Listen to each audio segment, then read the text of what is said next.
संघ लोक सेवा आयोग परीक्षा ले, एक महिला फर्जी सर्टिफिकेट देकर परीक्षा पास कर जाए, ट्रेनिंग लेने जाए, बाद में जांच हो, पता चला कि सर्टिफिकेट फर्जी है, आयोग सिफारिश करे कि मुकदमा करो। फिर ये धोखा या साजिश या फेल्योर या विफलता किसकी है? कोई विकलांगता के सर्टिफिकेट से आईएएस बने और डांस करते हुए या जिम वाली वीडियोस को सोशल मीडिया पर तहराए, तो फिर ये किसकी जवाबदेही मानी जाएगी? कोई एक क्लास की नौकरी से 8 लाख सालाना से ज्यादा की आय रखे और फिर भी ईडब्ल्यूएस का फायदा लेकर आईएएस बनने का मजा भी लेता रहे। दोष किसका है? चुटकुला बना के नहीं, इस पर किसी ने ओबीसी के फर्जी सर्टिफिकेट का लाभ लेकर के पिछली बार से ज्यादा आईएएस का रैंक ले आया, तो फेल कौन हुआ? और किसके दबाव में यूपीएससी के चेयरमैन इस्तीफा दे देते हैं? छोटा मोदी के नाम से मशहूर चेयरमैन की कहानी क्या है, जो इस तरह के संस्थानों पर आरएसएस के कब्जे की एक नई दास्तां कहती है? और क्या यूपीएससी को नहीं चाहिए कि इस तरह की चीजों का जवाब दे, ताकि उसकी साख बची रहे, इकबाल बचा रहे?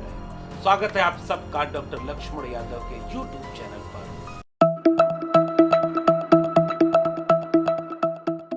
तो सबसे पहले सूचना के तौर पर एक बात सामने आई कि यूपीएससी के चेयरमैन ने, मनोज सोनी जिनका नाम है, अपना कार्यकाल पूरा होने के 5 साल पहले ही अपनी नौकरी से इस्तीफा दे दिया। उनका कार्यकाल 2029 तक का था और मनोज सोनी अब इस्तीफा यूपीएससी के चेयरमैन के पद से दे देते हैं। नरेंद्र मोदी के बड़े करीबी माने जाते हैं। 2017 में एक सदस्य के रूप में यूपीएससी के आयोग से जुड़े थे, संघ लोक सेवा आयोग से जुड़े। 16 मई 2023 को उनको अध्यक्ष पद की जिम्मेदारी दी, जिसका कार्यकाल 6 साल होता है। द हिंदू में एक खबर छपी है और सूत्रों के हवाले से यह बताया गया कि उन्होंने लगभग 1 महीने पहले इस्तीफा दे दिया था, लेकिन अभी इस बात को लेकर स्पष्टता नहीं है कि इनका इस्तीफा स्वीकार होगा या नहीं। मीडिया में छपी खबरों के मुताबिक उन्होंने व्यक्तिगत कारणों से इस्तीफा दिया और इसका यूपीएससी उम्मीदवारों द्वारा फर्जी प्रमाण पत्र लेकर नौकरी लेने, नौकरी करने से उपजे विवाद से कोई रिश्ता नहीं है। लेकिन दूसरी तरफ सोशल मीडिया पर यह बात वायरल हो रही है कि जितने आरोप यूपीएससी के ऊपर उठने शुरू हो गए थे, लगने शुरू हो गए थे, फर्जी दस्तावेजों की पड़ताल लोग करना शुरू कर दिए थे और एक के बाद एक तमाम सबूत सोशल मीडिया पर तैरने लगे। और उसके बाद पूजा खंडेरकर का एक किस्सा आया, जिसके बारे में अभी मैं डिटेल में बताऊंगा, और जिसका नाम लेकर के संघ लोक सेवा आयोग ने मुकदमा करने की पैरवी की। और सोशल मीडिया पर तो इतने ज्यादा लोग हैं, सोशल मीडिया पर इतने लोग इसके बारे में लिख रहे हैं जिसका कोई वारा न्यारा ही नहीं। इसलिए इसका सीधा रिश्ता यूपीएससी के इस स्कैम से जुड़ता है। 2005 में वो गुजरात के मुख्यमंत्री रहते हुए नरेंद्र मोदी के बहुत करीबियों में गिने जाने लगे और 5 में बड़ोदरा में प्रसिद्ध एमएस विश्वविद्यालय के कुलपति थे। और पता है कुलपति होने के समय उनकी उम्र कितनी थी? मात्र 40 साल। और यह बात मैं अलग से क्यों कह रहा हूं? मैं विश्वविद्यालय से जुड़ा रहा हूं, दिल्ली विश्वविद्यालय में 14 साल लगभग पढ़ाया है मैंने, और इस बात की पड़ताल करते हुए यह बात पुख्ता तरीके से हम कहना और समझाना चाहते हैं कि कोई 40 साल में कुलपति बन ही नहीं सकता, यद्यपि कि वो नॉन बायोलॉजिकल हो या नॉन बायोलॉजिकल लोगों से उसका सीधा इतना बड़ा रिश्ता हो, तो फिर तो वो जो चाहे जब चाहे, अगर जय शाह बन के कोई इतनी कम उम्र में बीसीसीआई का चेयरमैन बन सकता है और कभी कांवड़ लेने नहीं जाता, तो फिर देश में कभी भी कुछ भी हो सकता है। फिर ये तय होता है इस बात से कि आपकी ताकत कितनी है। तो कुलपति बन गए मात्र 40 साल की उम्र में। नरेंद्र मोदी जी के सबसे खास माने जाते हैं।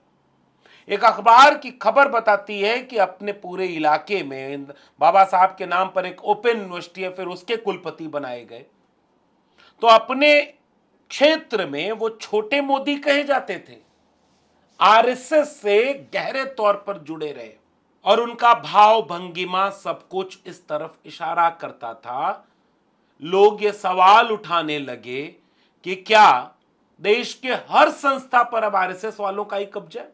आपको याद होगा ना, उपराष्ट्रपति ने पीठ पर बैठे बैठे कहा था कि मुझे गर्व है कि मैं आरएसएस का हूं। आज से करीब 25 साल पहले मैं आरएसएस का एकलव्य बन गया। तो आप वो एक्सरसाइज बंद कर दो, मैंने कह दिया है। सुनो, आप समझ नहीं रहे मेरी बात। मैं कह रहा हूं, कल्पना करके सोच के बताइए कि कोई और वहां पर इस तरह से कह सकता है क्या। लेकिन हां, इस देश में यह होता है। 2 विश्वविद्यालय के कुलपति 3 कार्यकाल तक, और उसके बाद इतने गहरे रिश्ते, इतने नजदीकी रिश्ता, एक पे एक इतना मजबूत पद, और इन पदों के बाद ये सारी कवायद कि वो इस्तीफा दे रहे हैं। संघ लोक सेवा आयोग में जब मैं यूपीएससी की तैयारी किया करता था तो 2014 में हमने एक आंदोलन खड़ा किया कि उसमें भारतीय भाषाओं के लोगों का सफलता का प्रतिशत ही नहीं मिल पाता। भारतीय भाषाओं के लोग उस बार 980 के आसपास, जितना मुझे याद आ पा रहा है, पद थे, जिसमें से केवल 27 लोग गैर अंग्रेजी भाषी थे।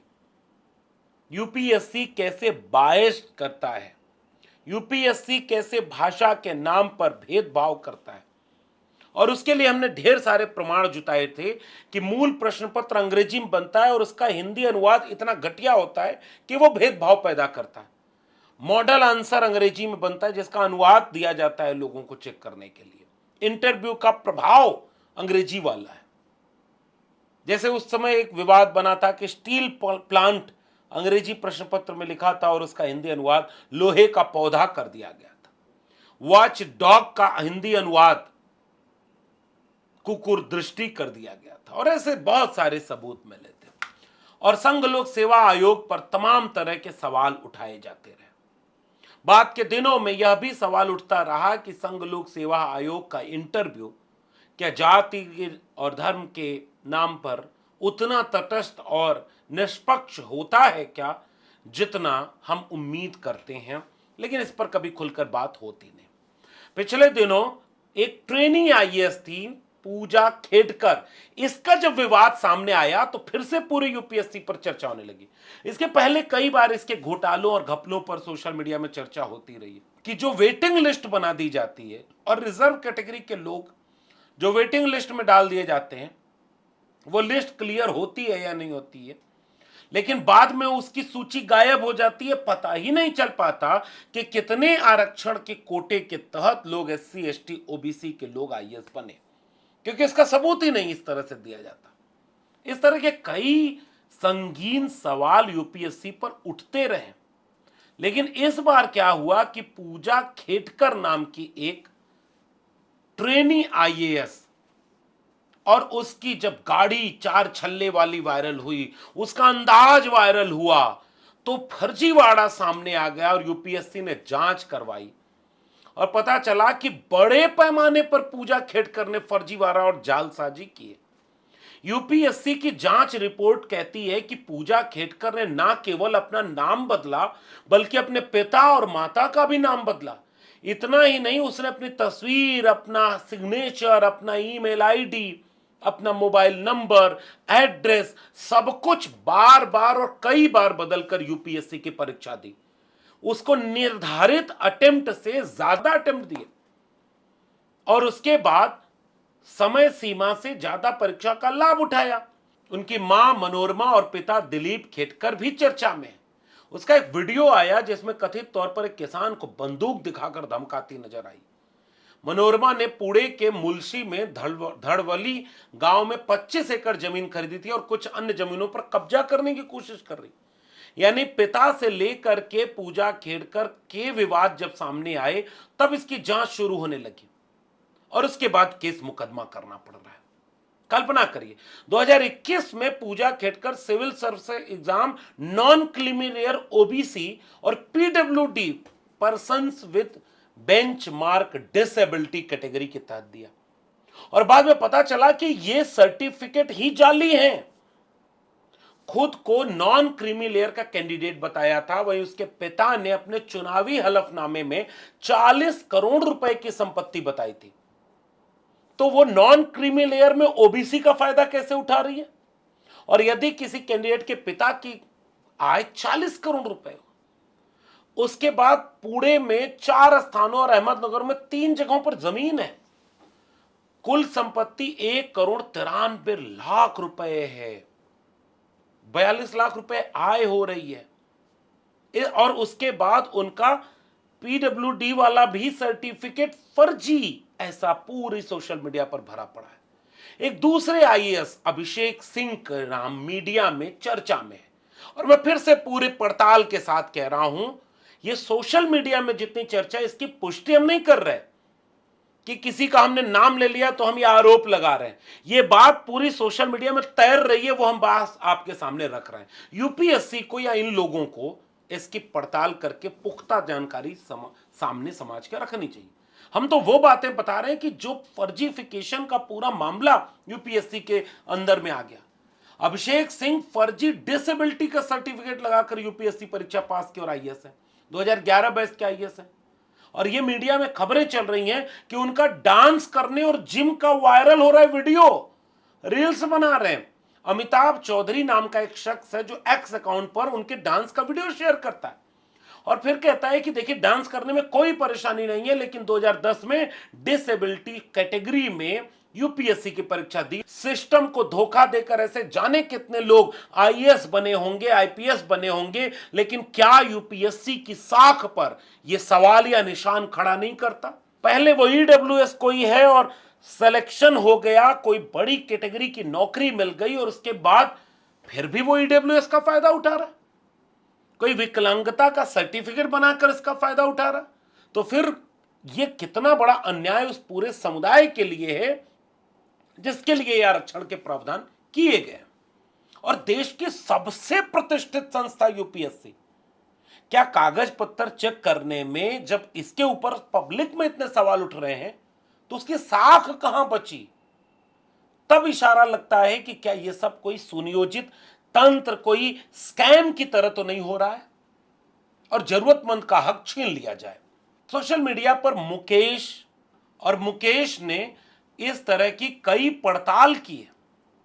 मुकेश कई पड़ताल करते हुए जाने कितने ईडब्ल्यूएस लोगों को मुकेश मोहन ने एक एक करके नाम और फोटो दे करके यह बताया कि कैसे कैसे क्या क्या हो रहा है। इसका जवाब यूपीएससी को देना चाहिए या इन लोगों को देना चाहिए? जितनी पड़ताल मुकेश मोहन ने की है, खुरपेंच नामक एक आईडी ने की है, वो पब्लिक डोमेन में तैर रही है। मैं फिर से कह रहा हूं, ये सोशल मीडिया पर खबरें तैर रही हैं। इन नामों की पुष्टि हम नहीं करते, हमें नहीं पता कि इसकी पेचीदगी क्या है, इसके तकनीकी पहलू क्या है, लेकिन हम ये जरूर कहते हैं कि अगर यूपीएससी जैसी संस्था के ऊपर संदेह अगर पब्लिक डोमेन में आ गया तो यूपीएससी को केवल पूजा खेड़कर के मामले में जांच करके एफआईआर दर्ज करने से मामला ठंडा नहीं होगा या मनोज सोनी इस्तीफा दे देंगे तो बात खत्म नहीं हो जाएगी।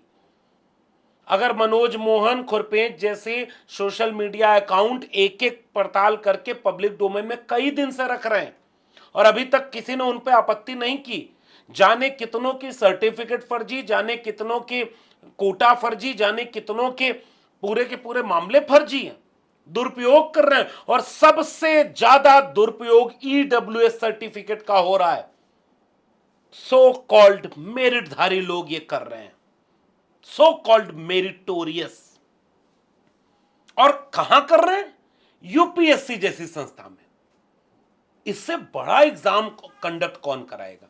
नीट का पेपर लीक हो जाए समझ में आता है, हालांकि यह भी कैसे समझ में आएगा, लेकिन यूपीएससी, फिर देश में बचा क्या? क्या यूपीएससी इन बातों का जवाब नहीं देना चाहिए? क्या यूपीएससी को इस तरह के तमाम नाम जो पब्लिक डोमेन में आ रहे हैं, इसकी फिर से जांच कमेटी बिठाकर एक एक चीज का जांच नहीं कराना चाहिए? क्या उन दोषियों पर कार्रवाई नहीं होनी चाहिए जो लोग इसमें शामिल थे, जिनकी लापरवाही या साजिश के तहत ऐसा हो रहा है? और क्या ठीक ईडब्ल्यूएस पर फिर से बहस नहीं होनी चाहिए? जो लोग कल तक ये कहते रहे कि आरक्षण का लाभ कौन ले रहा है, तो जरा ईडब्ल्यूएस कोटे वाला आरक्षण का लाभ बताओ कौन ले रहा है? और फिर से मैं जाते जाते एक बात कह दूं, प्रोफेसर की पोस्ट पर ईडब्ल्यूएस रिजर्वेशन कैसे लागू हो सकता है? कभी सोचिएगा। आपको एक होमवर्क देकर जा रहा हूं। प्रोफेसर की पोस्ट पर वही अप्लाई कर सकता है, लगभग सैलरी 2.5 लाख 3 लाख के आसपास होती है प्रोफेसर की, तो अप्लाई वही करेगा जो एसोसिएट प्रोफेसर होगा। और एसोसिएट प्रोफेसर की सैलरी 1.5 से 2 लाख, 2.25 लाख, और जो 2.25 लाख या औसत मान लो 2 लाख रुपए, यानी 24 लाख रुपए एक साल में कमा रहा है, वो प्रोफेसर में ईडब्ल्यूएस पर कैसे नौकरी पाएगा? क्योंकि ईडब्ल्यूएस कोटा की शर्त है कि 8 लाख के नीचे गरीब होना चाहिए, गरीब समड़ होना चाहिए। Basically what is this? क्या है ये? इसको जरा सोचिएगा, विचार करिएगा। अगर आपको चुटकुलों वाली नफरत से मौका मिल जाए तो, अगर आपको जाति के नाम पर एससी, एसटी, ओबीसी को मिलने वाले आरक्षण के लिए चुटकुले आपने भी सुने होंगे और आप भी मानते हैं कि इसमें कुछ गड़बड़ है, तो ईडब्ल्यूएस पर आपने ये आंकड़े सुने या नहीं सुने, तब मैं मानूंगा कि आप कितने जागरूक नागरिक हैं। अन्यथा आप भी उतना ही देख रहे हैं जितना आपके मतलब का है। तो इन सारी बातों को अगर एक साथ जोड़कर देखें तो आपको लगेगा कि इस देश में साजिश कहीं भी और किसी की भी हो सकती है। अब देखना दिलचस्प है कि आप साजिश करने वाली ताकतवर मुट्ठी भर लोगों के आसपास हैं, उसका फायदा ले रहे हैं, या साजिश के शिकार हो रहे हैं। देखना आपको है। आपको ये बातचीत कैसी लगी नीचे कमेंट बॉक्स में जरूर बताइएगा। फिर मिलेंगे किसी और टिप्पणी और विश्लेषण के साथ। तब तक के लिए देखते रहिए डॉक्टर लक्ष्मण यादव का सोशल मीडिया प्लेटफॉर्म। बहुत बहुत धन्यवाद।